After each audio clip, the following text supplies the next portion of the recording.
It's time for the interview I've been waiting for since at E3 about a month ago. We said, hey, we've got to do some more stuff. We've got We Happy Few coming up. And now we've got Guillaume Provost right here on stage. Thank you so much for coming in all the way from Quebec. You're here from Compulsión Games. That's right. Happy to be here. All right. Yeah, well, so we're gonna go before we get into that story content, right? Like a lot of stuff has changed, right? Like, can we talk about what has changed and from when the game was in preview to what the team has been working on for the last year? Right. So 2 years ago at E3, we showed the story mode for the first time, the first 5 minutes of the game, to kind of give a teaser about what we were working behind the scenes. And then we released an early access with the community and showed all the mechanics of what was a roguelike survival game on Xbox Game Preview and on the PC platform.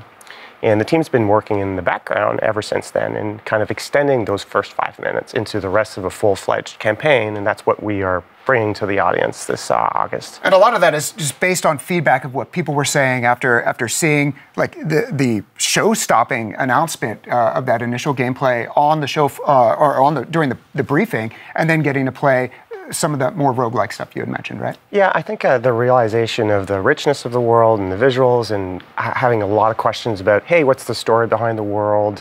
What am I going to experience in it? A lot of references to other games as well.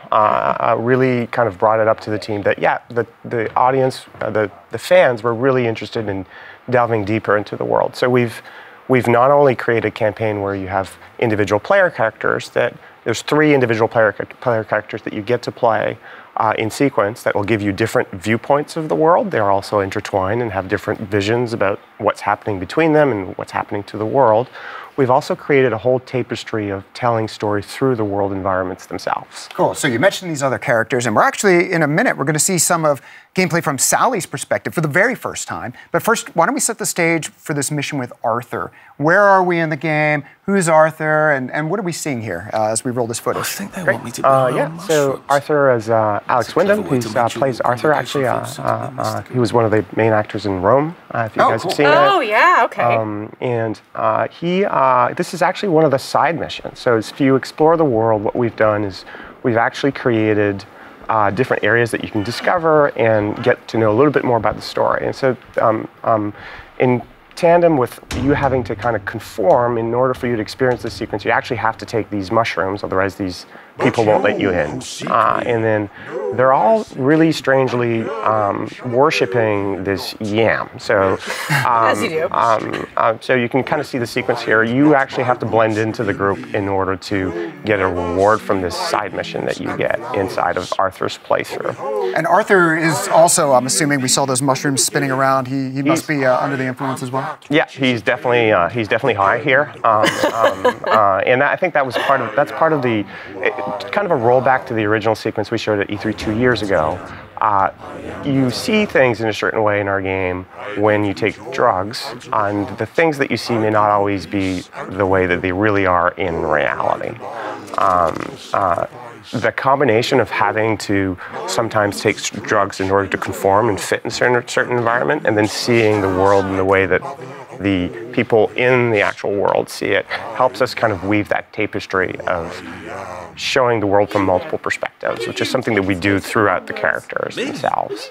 Where would you say we're at in the game here? So this area is actually, it's in the beginning areas of the game. So this would happen probably within 3 to 4 hours of gameplay, typically. Wow. And again, it's an area that you only discover if you go out and actually seek it out. So one of the big things that we tried to build into the world was, the world is still procedurally generated. There's sequences that are scripted and that help you really kind of understand a controlled narrative experience, but there's also these really cool places that you go to and you see these characters that are actually going to help spell a little bit more lore about the world and teach you about how the people within the world react and what makes them tick. So this area is in the Garden District, which is where the people who are off the main drug called Joy reside in, but they're still in denial. There's still things that they're trying to forget. And in this instance, they're taking a different drug called mushrooms. And so I think we can assume that this yam is probably not actually a floating tuber. it is not a floating yam in reality, and I think that's precisely a little bit the illustration that we're trying to make. Is you come back here, and we'll see this in a bit, with Sally on her main path, and you actually see the entire sequence from a completely different perspective.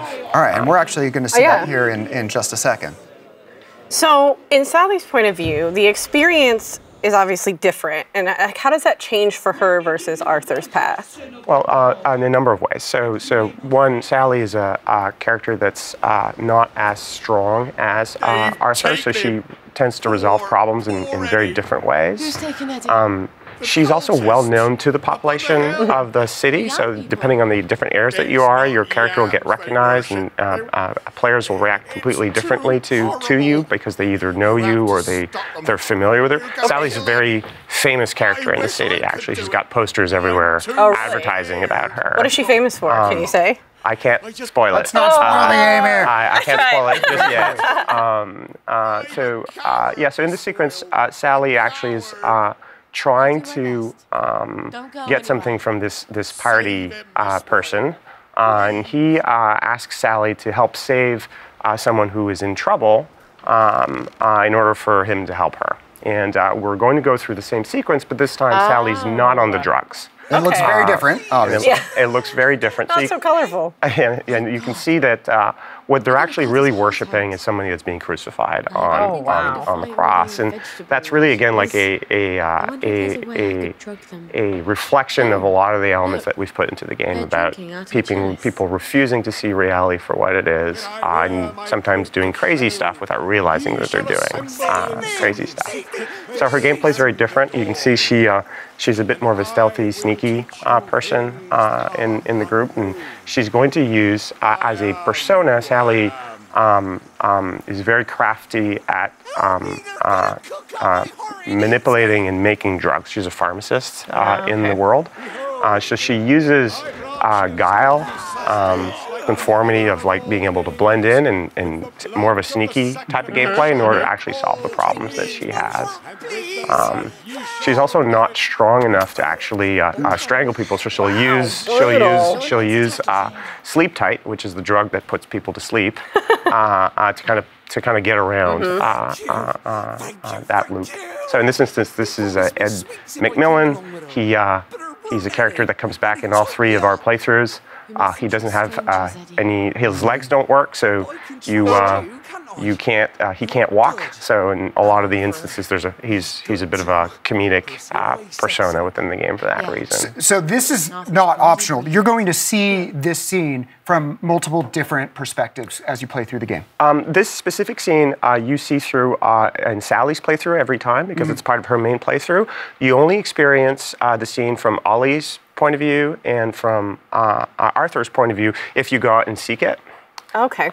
Because it's not part of the main path for those characters. So, yeah. We actually have some questions we had called out earlier in the show to hear from the fans, and so why don't do we have anything we can pop up there from Twitter? Yeah, there we go. Oh, nice.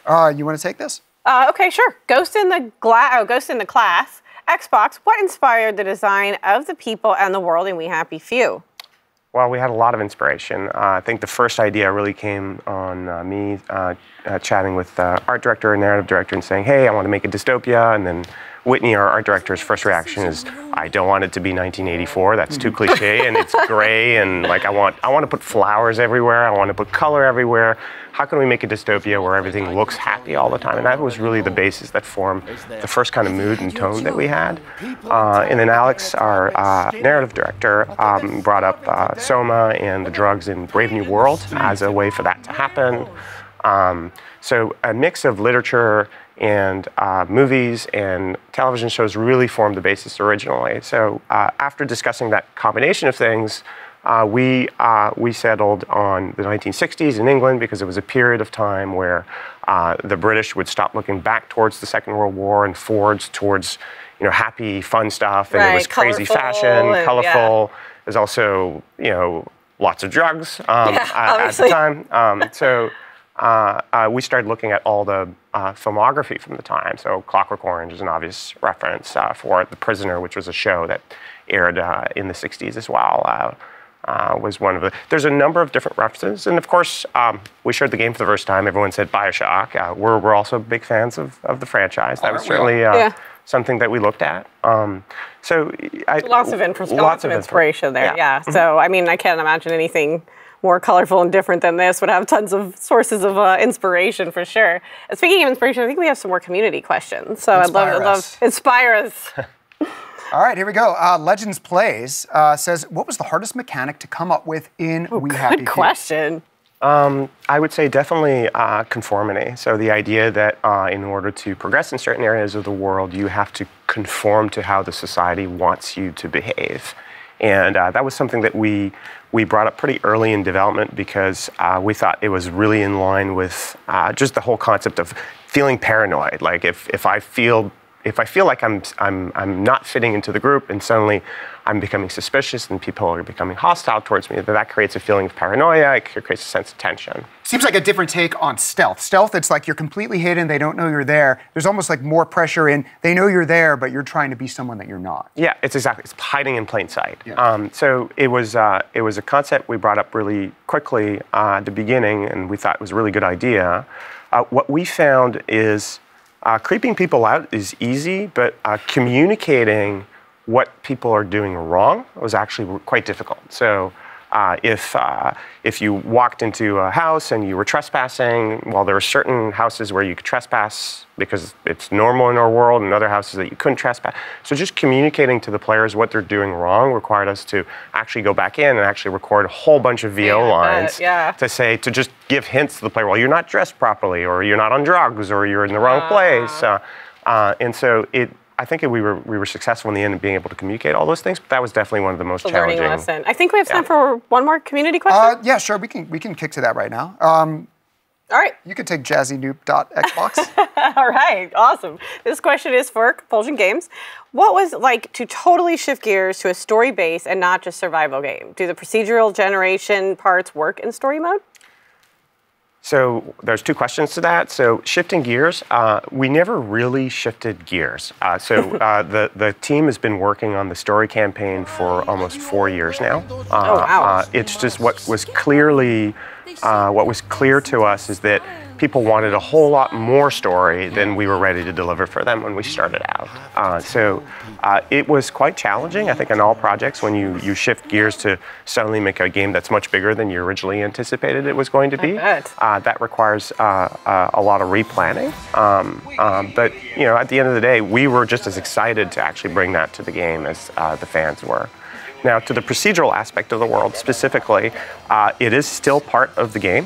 In fact, that has been certainly a challenge because it's not always the perfect fit with what you figure a narrative, story-driven game would be. But I feel we've made a really good mix for it, which is that we have long stretches of areas that are kind of blocked off that you get to experience a more controlled experience, but where those areas are located within the world does change every time that you play the game. Oh, very cool. So we're running tight on time. I just wanted to bring up one thing you had told me backstage. If the voice of Sally sounds familiar, why might that be? Oh, yes. Well, Sally is played by Charlotte Hope, who was in Game of Thrones. Actually, most of our cast is from England. It's one of the things that we tried casting some actors in Canada. I said, can you do a British accent when we were tight on budget and didn't have a lot of money? And then what we realized is some of the actors can do British accents quite convincingly, but they can't. It's very difficult to have a convincing performance at the same time. So we took the decision early on to say, hey, it's set in England. We'll have actors from England who will tell us it's sweets and not candy and not help us not make mistakes in the script. And we've recorded 300,000 words of dialogue with actors in England remotely. And I thought it couldn't be done, but our narrative director is quite prolific at casting and directing. So that's great, and I think it really goes a long way to really setting the scene of 1960s England. Guillaume, thank you so much for joining us all the way from Quebec.